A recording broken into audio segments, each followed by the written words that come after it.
Seychelles, and Spain in confronting the threat. In addition, the United States High Representative Josep Borrell, on behalf of the European Union, NATO Secretary, no, I said in addition to the United States. Oh, in addition. Yeah, in addition to the United States. NATO Secretary General Jens Stoltenberg, on behalf of NATO, and a group representing 44 partner nations will soon release a joint statement condemning the Houthis' ongoing and numerous attacks on merchant vessels. The growing list of attacks includes the Houthi-led seizure of the Galaxy Leader, whose crew, hailing from the Philippines, Bulgaria, Ukraine, Mexico, and Romania, remain unjustly detained. We once again call for the crew's immediate and unconditional release. There is no justification for these attacks on global commerce, and we hope the world will join us in condemning these attacks and working to stop them. Our collective efforts remain open for additional countries to join in the crucial mission of defending the free flow of commerce in the Red Sea. With that, Matt. Right. Before I get to my question, I want to clear up something that I said yesterday, which I was in error. I asked you at the very end of yesterday's briefing about your phraseology and talking about Israel as technically an ally of the United States, and I had forgotten that Israel was in fact designated a major non-NATO ally back in the 80s, I think. So yeah, I was wrong, and I apologize for. I just want to set that. So I very much appreciate that, Matt, and I will say it is a sign of my respect for your institutional knowledge here. That when you raise it, I thought I'm pretty sure we have designated them a major non-NATO ally, but. Anyway. I would also think Matt is right about it, so well, I appreciate the apology, and I will note that we do, in the spirit of the holidays, we do all make mistakes, myself very much included, and it's good to be gracious about them. You were correct. Israel is technically able to be referred to as an ally of the United States, as is Pakistan and Brazil. And right. Anyway, on to question. What would it take to get you to vote in favor of or abstain from this Security Council resolution that still appears to be being debated despite, the plan for a vote hours ago or several hours ago? So I don't think I should try to negotiate the language in public, because anything I say will inevitably be used in the context of those negotiations, which are very much ongoing. We are engaging constructively with our colleagues on the Security Council to resolve outstanding issues related to that resolution. We fully support addressing the humanitarian needs of the people of Gaza, as this resolution should set out to do, and we're working through these issues with other countries on the Security Council. Okay, well, do you think there could be a vote today? It's possible there could be a vote today. There was one scheduled for earlier, and I think, as you've seen, it's been delayed.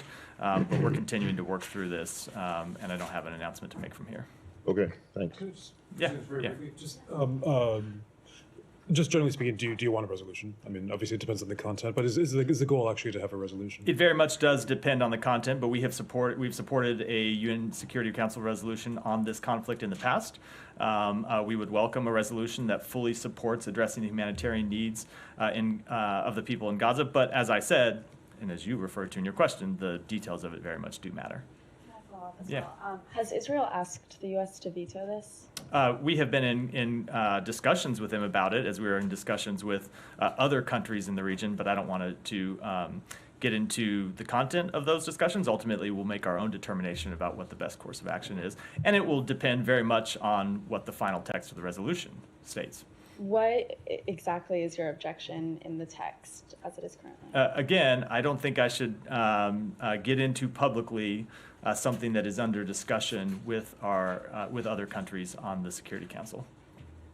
But I will say, as is always the truth, that when we cast our vote, we will explain why we cast it and what considerations we made. But I shouldn't get ahead of that process when it's very much a matter under live discussion. Shannon. Thank you.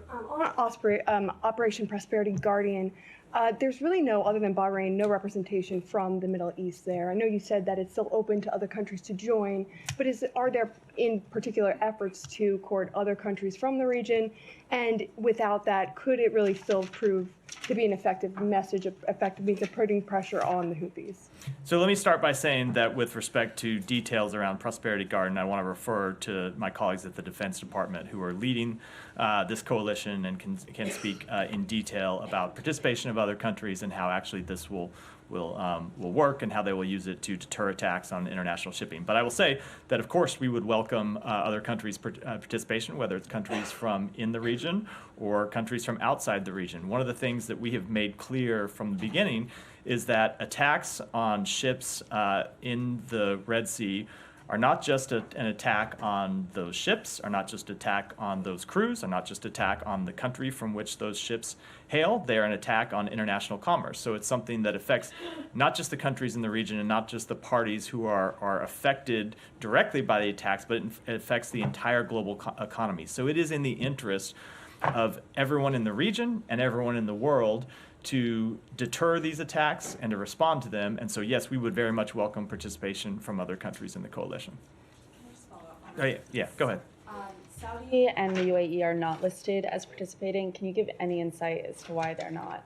I don't, again, I'm going to defer to the Pentagon for specific conversations about, or for specific comment on the membership of the coalition. They were the lead agency on that. But as I said, we would certainly welcome participation by other countries. Go ahead, Said. Oh, sorry, I'll come to you next. Didn't you? Said, go ahead. Thank you. Matt, we're not likely to have another briefing, but until the 2nd of January, probably. I mean, that's my understanding. And my question to you, will we have a ceasefire between now and then? Said, I am not able to predict the future. I will say that we have made clear that we welcome humanitarian pauses. Right. If Hamas would begin releasing hostages again, I'm sure we could obtain a humanitarian pause, perhaps even an extended humanitarian pause that would not just see the release of hostages, but would see, I would expect again, more aid to the ability for more aid to get into Gaza and aid to move more freely around Gaza, and would deliver tremendous benefits to the civilians in Gaza. But you have to see Hamas be willing to release hostages, as they were doing, and then stop doing last month. All right. Well, Hamas announced that they would only accept a total ceasefire. So your expectation that this killing could go on for another 15 days until, or even beyond. Right? So I have not seen Hamas's announcement. I don't regularly follow their announcements. I follow their actions. But if that is what they said, then it again confirms what we have said, which is they were at one time willing to release hostages, have reneged on the agreement that they made initially. But we do hope that they will, I was about to say an act in good faith, which I would never, it's hard to believe, never think of Hamas as acting in good faith, but we'd like to see them return to an arrangement where they would release hostages, which could enable a humanitarian pause. So let me ask you about the other front, which is the West Bank. There has been 300 Palestinians killed since October 7. The occupation army just runs amok anywhere it wants. It goes into homes, throws people out, uses the facilities and so on. They tie them up and so on. So how long will this go on? Will you ever confront Israel on what it's doing in the West Bank? So let me say a few things about the West Bank. Number one, Israel does have a right to protect itself, to conduct operations against terrorism, including terrorist activities in the West Bank. They have the right to conduct operations to provide security. But just as we have made clear in Gaza, it's true for the West Bank that they must also take possible measures to avoid any harm to civilians. I will also say that we have made very clear to Israel that we think they need to do more to police and prevent extremist settler violence in the West Bank, and we have taken our own actions to hold extremist settlers accountable when they commit violent actions, and we will continue to do that. We will continue to speak both loudly from here about it and directly to Israel about it. But you are fully aware that Israel, under the pretext of protecting security, they can go into any home, as we have seen them do, like maybe 10 times in the last 24 hours and so on, in Hebron, in Jenin, anywhere they want to. So they can continue to do this under the pretext of security against unarmed civilians. I mean, we're not talking about Hamas presence. So that is your claim. I will say okay, that that's- that I cannot comment on Right. on an individual operation where I don't have the details. But of course, they have the right to conduct legitimate security and anti-terrorism operations in the West Bank to maintain calm and maintain stability there. So you think that it is legitimate for them to go into any home, as we have seen in Hebron, a couple Saeed. of days ago? I mean, I can send you the articles. It's not my Saeed, claim. you're That's you're it. asking me to make a blanket statement about specific operations, which I'm not willing to do. I'm willing to say that, as I said previously, that of course they have the right to conduct legitimate anti-terrorism operations when they see a terrorist threat, whether it be in the West Bank, whether it be in Gaza. They have the right to take action to try to mitigate or neutralize that threat. But it is important that they do so in keeping with international humanitarian law. Okay, my last question on the Palestinian Authority. Now, you said from this podium that you want to see the PA revamped or, re-energized, whatever that means. What does that mean, really? How would you like to see this revamping being effectuated? We would like to see the Palestinian Authority take additional steps to crack down on corruption. We would like to see them take additional steps to engage with civil society. We have had direct discussions with them about that. Secretary Blinken made these points directly to President Abbas when we were last in Ramallah, and we will continue to engage in those conversations with them. Back on the Houthis and the work being done on the diplomatic front, recent readouts of Secretary Blinken's calls with Wang Yi in China have noted that the Houthis were explicitly raised. So can you say whether you've gotten any commitments from Beijing to use its leverage with the Houthis either directly or indirectly? So I don't want to speak to their side of that conversation. I will let Beijing speak to it. I will say that the Secretary has engaged with Wang Yi a number of times about the situation in the Middle East. You might recall he had a phone call with him on our first trip in just the initial week after October 7th, where he made very clear that if China could use its relationships in the region to urge countries to maintain calm and maintain stability, we would thought that would be a productive step. And yes, in his most recent conversation with him, he made the point that I was just making a moment ago, which is that attacks on international shipping by the Houthis don't just harm those ships and those individuals. They harm the United States, they harm China, they harm the interests of every country. And so, yes, we would welcome China playing a constructive role in trying to prevent those attacks from taking place. I will let the Chinese Foreign Ministry speak to their side of that conversation and any steps that they might have taken. Beyond any one specific conversation, though, are you satisfied with China's engagement on this front, or do you think that they could be doing more? I will say we think that every country in the world can be doing more, and that's why we are standing up this coalition that I mentioned a moment ago, and we will look for other countries to take actions that they can to try to deter these attacks on shipping. One question on hostages. Qatari sources have indicated that the talks most recently in Warsaw were positive, albeit inconclusive. How would the U.S. characterize those talks? I just don't want to characterize those talks at all from here. I have maintained the policy from the beginning that I don't think it's productive to talk in details about our efforts to secure the release of hostages, and I'm going to continue to live by that rule that I set. I'm not asking you to talk in detail, just to characterize. I know. Yes. I have also refrained from characterizing them, and I think I'll continue to do that as well. Is there the expectation that talks will continue? Again, I'm not gonna comment on this at all from this podium. I will say it has been our goal from the beginning. You heard the Secretary speak to this the day after October 7th, when we first learned that there were hostages taken. And he said it will be a top priority of the United States to try to secure the release of hostages, not just American citizens, but other hostages. It has continued to be a top priority for the Secretary, and he is engaged with it on the issue in every meeting he's had in the region and every phone call he's had with leaders in the region. It is always one of the first things he mentions, and that's true not just for him, but for others in the government, at the White House and at other agencies as well, and it will continue to be a top priority until all those hostages are freed, but I don't want to characterize it or speak to any of the details about where that might stand from here. Right. Without proactively characterizing it, would you disagree with or take issue with positive as a characterization? I appreciate the effort, but I'm not gonna take the bait. All right. I have two questions on Russia, which I can pose now, or Go ahead, Nat. A few days ago, in his annual press conference, Vladimir Putin said that he acknowledged that the U.S. and Russia were in dialogue about detained Americans, and said the U.S. side has to hear us and make a decision that will satisfy the Russian side as well. Can you elaborate on what decision he was referring to? No, I can't. This is probably another place where I'm going to not talk about our efforts not to free a hostage, but to free individuals who have been wrongfully detained. We have made significant proposals to the Russian government to secure the release of Evan Gershkovich and Paul Whelan. We think those proposals should have been accepted. They weren't.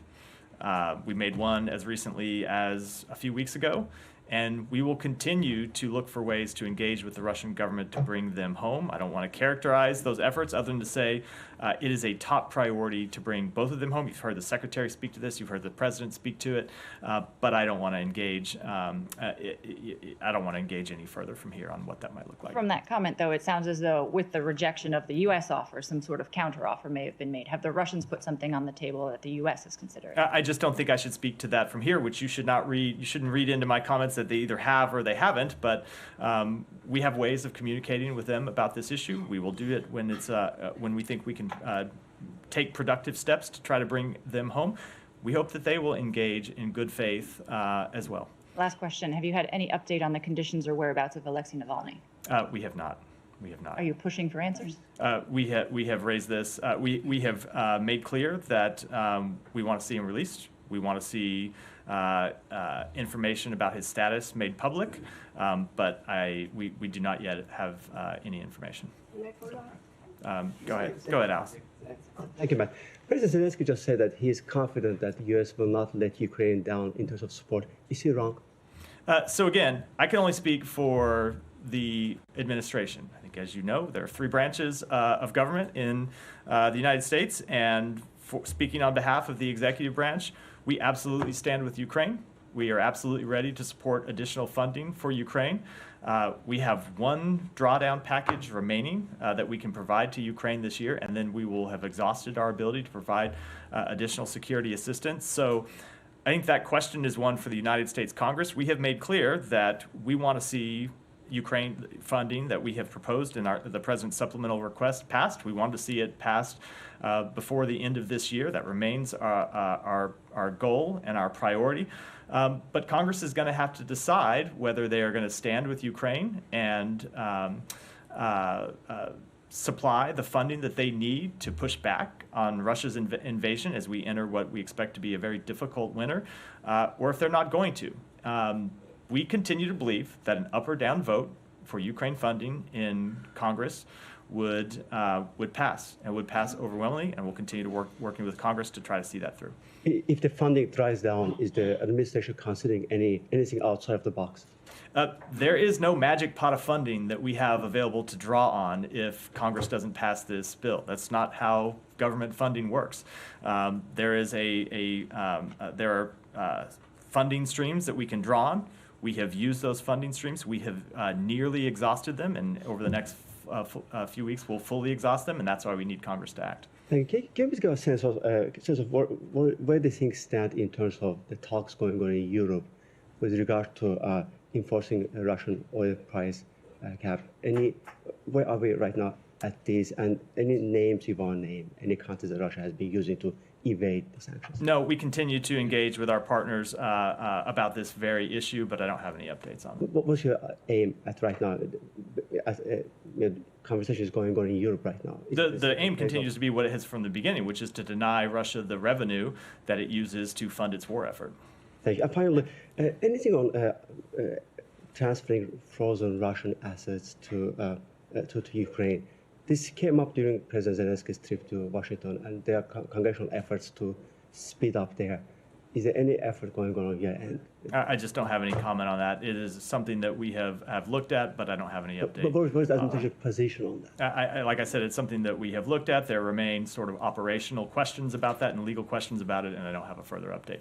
Two questions. I have a question. The first on the NDAA re-upping from yesterday. There's a provision in that law that passed making it easier to prosecute foreign officials engaged in alleged bribery schemes. Is that something the State Department supports, or is there any concern that it could lead to reciprocal increased prosecutions of America? So we have made cracking down on corruption globally a major priority of this administration. You've heard us talk about it from a number of different times, and we have made clear to Congress that we would welcome additional authorities to police corruption globally. But with respect to these exact provisions, I'm going to refer to the Justice Department because it implicates their equities, and I think for matters of enforcement, I should let them speak to it. And then separately on Iran, there's been a wave of executions there, well more than in previous years.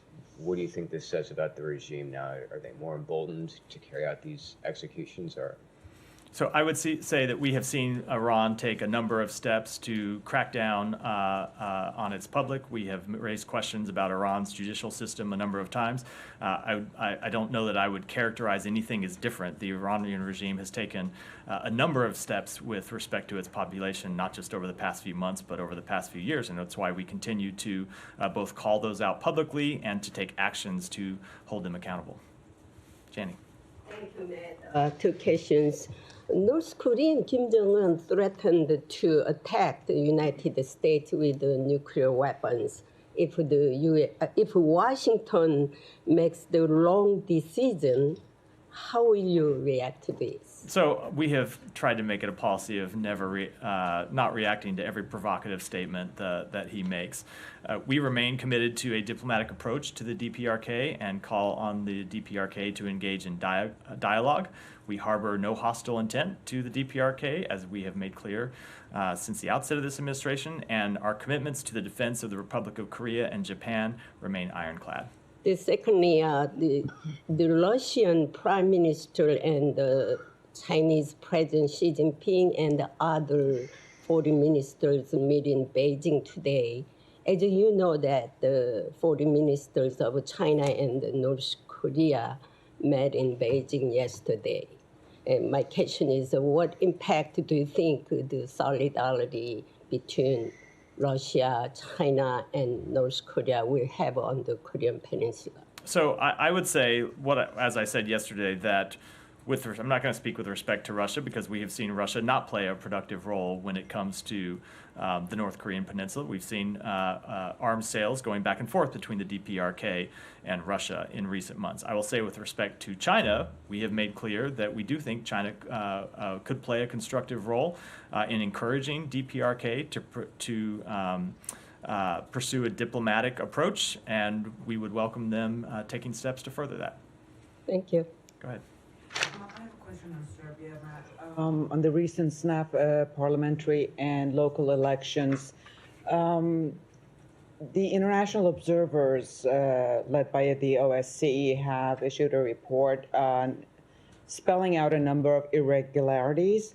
I was wondering if the United States would be asking the Serbian government to look into those and investigate those. So we have been reviewing the OSCE's election observation mission's preliminary conclusions. We have noted that they did say that the December 17th elections offered voters a choice of political alternatives, but they did find as well that the elections were marred by numerous procedural deficiencies, pressure on public employees, and misuse of public resources, and that these factors, together with the ruling party's systemic advantages, create unjust conditions. So we will urge Serbia to work with the OSCE to address these concerns. Claims of irregularities reported both by OSCE and other election observation teams should be investigated, and violence directed at election authorities, journalists, accredited observers, of which we have seen reports, is unacceptable. And so we will continue to make that clear to Serbia, and as I said, urge them to work with the OSCE to address these concerns that have been raised. Thank you. Could I yeah. pursue that something? Just how does that affect the U.S. relationship with the government in Belgrade? So I don't want to have a specific comment on that. I will say with respect to the government in Belgrade and actions in the region, we're going to continue to urge them to de-escalate tensions and return to the EU-facilitated dialogue as it relates to the relations with their neighbors that I'm frequently asked about at this briefing. Sure. Could I ask a few things from other parts of the world? Yeah. Venezuela. There have been some reports today about the release of 2 Americans involved in the 2019 alleged attempt to overthrow Maduro.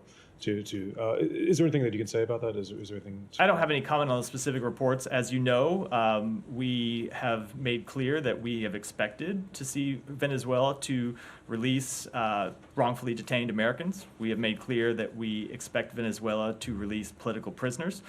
We have also made clear that some of the sanctions that we paused, we were willing to snap back into place, and we will continue to work to try to achieve both the release of political prisoners and wrongfully detained Americans, but I don't have any update on that from here. Can I just ask you a couple of other things? Sudan. I know there's a statement that was issued a few days ago, I believe it was, on the situation there and the violence extending to in Jazeera state.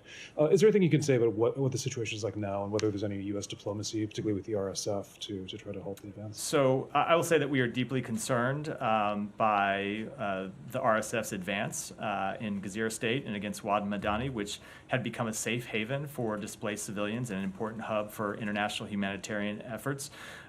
We have urged both parties, as you know, to refrain from attacks. We had this process, I think it was last week or week before last, where they once again said that they would commit to a ceasefire and then failed to follow through on their commitments as they have on a number of occasions previously. So I will just say it is the choices of Generals Burhan and Hamedi that have led to unspeakable atrocities across the country, that have led to a collapsing healthcare system, grave food insecurity. We will continue to support the Sudanese people throughout this process, and we will continue to use all available tools to support those people and end the fighting. That includes sanctions to press for an end of the conflict. We have imposed 11 designations already since the fighting began. It will include continuing to impress to countries in the region and others that there should be no outside support for the parties in the conflict. It will include supporting IGAD in the steps following the commitments that were made last week that I referred to, and it will, of course, include supporting Sudanese civilians as they work to resume the stalled political transition. Thanks. Sure. Okay, just very briefly, just one in the region in Africa. Yeah. As you know, DRC has elections tomorrow. I mean, this is more of a general question, but do you have any assessment about how things are going? It seems to be a bit calmer than it has been historically in the past. Does the U.S. have any assessment and any call on what it hopes to happen? So we commend the Congolese people for their active participation in the electoral process. We reiterate our support for their right to vote. And I will say, before offering I don't think we're at the point where we can offer a full assessment yet, but it's essential for the government to uphold freedom of expression, including for members of the press and peaceful assembly. They're all critical pillars of a credible electoral process. We do appreciate the Electoral Commission's efforts to date to implement elections and adhere to its electoral calendar. Additional steps to ensure transparency of the electoral processes, including clear information on how and when election results will be made available, help build confidence in the process, and we urge all candidates and parties to do their part to promote free and fair elections conducted through a peaceful and credible process. Ryan, go ahead. Welcome back to the briefing room, twice in 2 weeks. I know, it's good to be here. I have a Pakistan question, but first on Gaza. Pope Francis said recently, he said, quote, "Unarmed civilians are subjected to bombings and shootings, and this even happened inside the parish complex of the Holy Family, where there are no terrorists, but families, children, sick and disabled people, nuns. Someone says it's terrorism, it's war. Yes, it's war, it's terrorism," unquote. So first, is the Pope wrong about this? And is the U.S. concerned about its standing among the international community if the Pope is willing to describe what Israel is doing as terrorism? So one of the things that we have made clear to Israel from the outset is that we do not want to see churches, mosques, schools, hospitals attacked. In the Secretary's last trip, he had a very candid conversation with the Israeli government about the importance of protecting those civilian sites and ensuring that they are on deconfliction lists so they are not targeted. I will say with respect to this particular incident that you raised, we raised this directly with the Israeli government and asked tough questions about it, and we will continue to do so. I will say with respect to the larger issue, you've heard, I I would say you've heard me, but you're not. As we noted, you're not always here. I have spoke to the issue from the podium before, that one of the things that we have heard from not just our allies who agree with us on approach to Israel, but from countries with which we have very clear disagreements, including those who are calling for an immediate ceasefire, something that we do not support, that they recognize the importance of United States engagement on this issue. They recognize the importance of United States diplomacy on this issue, and they recognize the important role that only the United States can play in, I will say, working with the government of Israel and other partners in the region, something that there really is, it's a role that cannot be replaced by any other country, and so we will continue to play that role. And on Pakistan, I want to read you a Voice of America headline. They headlined the story, Pakistan restricts internet access amid rare opposition online rally. That's a recent article. There was a virtual rally held by the opposition party because the opposition party leader is in jail. And I'm wondering if the throttling of the internet amid an online rally makes a mockery of the many times you've encouraged Pakistan to hold free and fair upcoming elections. Are they free and fair if even a virtual rally with the opposition leader in prison is being throttled nationally online? So I cannot speak to the specific report you're referring to because I'm not familiar with those underlying details, but we have always made clear that we think access to the internet is an important component in a free society, and we'll continue to make that clear as a general proposition for Pakistan and every other country in the world. Well, Asif Munir was just here, the Army chief. Was that raised with him? I didn't see any public comments made by State Department. And why was he meeting with civilians rather than only military? So I'm not going to get into private diplomatic conversations, but I will say we engage a number of times with military leaders from other countries, just as military leaders from the United States engage with civilian officials for other countries. That's not in any way unusual. Go ahead. Yeah, thank you, Matt. According to Jerusalem Post report dated December 17th this year, Turkey and President Erdogan have hosted Hamas leaders. Is America demanding that NATO partner Turkey extradite them to America since they murdered our citizens? And if not, why not? And I have a follow-up question. So I am not going to speak to matters of extradition, which to be extradited, you have to be the subject of criminal charges, and I don't speak to that from this podium. That's a question for the Justice Department.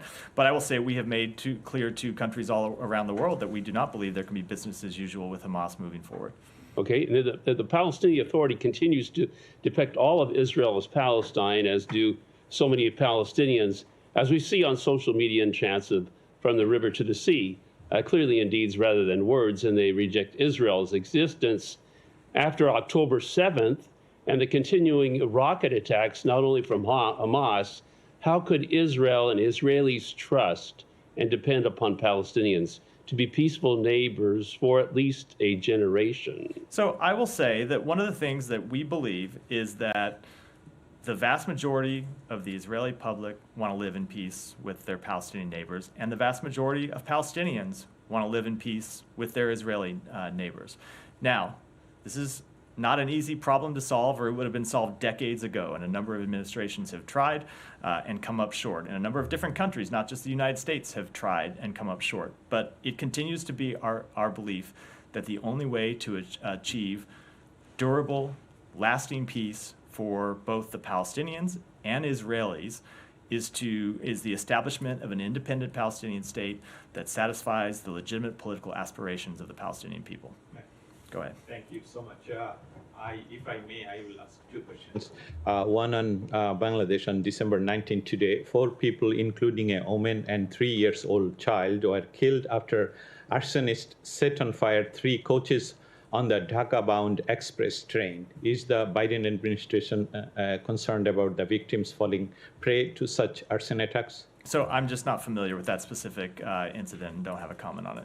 And second, about the Russian Foreign Ministry spokesperson said, if the result of the people's vote are not satisfactory for United States, attempt can be made to destabilize Bangladesh like Arab Spring. Your comments, please, on that. We support a free and fair election in Bangladesh, and I don't have any further comment from that. Thank you.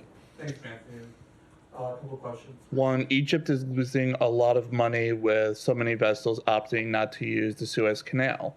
How does the administration see this affecting stability in the region? Let me take that one back. I don't have a comment on the Suez. Okay, and does the administration have any indication that shipping companies are reconsidering their decision to avoid the Red Sea since Prosperity Guardian was announced? So Prosperity Guardian was just announced late yesterday, so maybe a little early to be making assessments about the individual choices of private companies, but certainly it is our hope and our expectation that we will be able to deter the Houthi attacks, respond to the Houthi attacks, and restore some level of normalcy for shipping in the Red Sea. And finally, the administration's reaction to the Vatican's announcement yesterday regarding blessings for same-sex couples outside of marriage? I just don't have any comment on that from here. Thank you. I have one question on Western Balkans, back to the Western Balkans. As we know, the recent EU summit, North Macedonia failed to formally start the negotiations talks with the EU because the country's parliament is blocked by the opposition party in adoption of an important change for the constitution. For inclusion of Bulgarian minority and other minorities in the constitution. So my question is, what is the American diplomacy on the ground doing to help the two largest Macedonian parties to overcome this issue? We know that the U.S. Ambassador Egler had several statements on this and called the parties to find a solution and change the constitution. Is U.S. diplomacy pushing an agreement to be reached on this matter, and no matter what will be the results of the upcoming elections in the country? Let me take that one back and get you a specific answer. And with that, I think we will wrap for the day and wrap for the year. I hope everyone is able to get a little rest over the holiday period and spend time with your loved ones and your family and enjoy a blessed holiday. Thank you. Thank you all.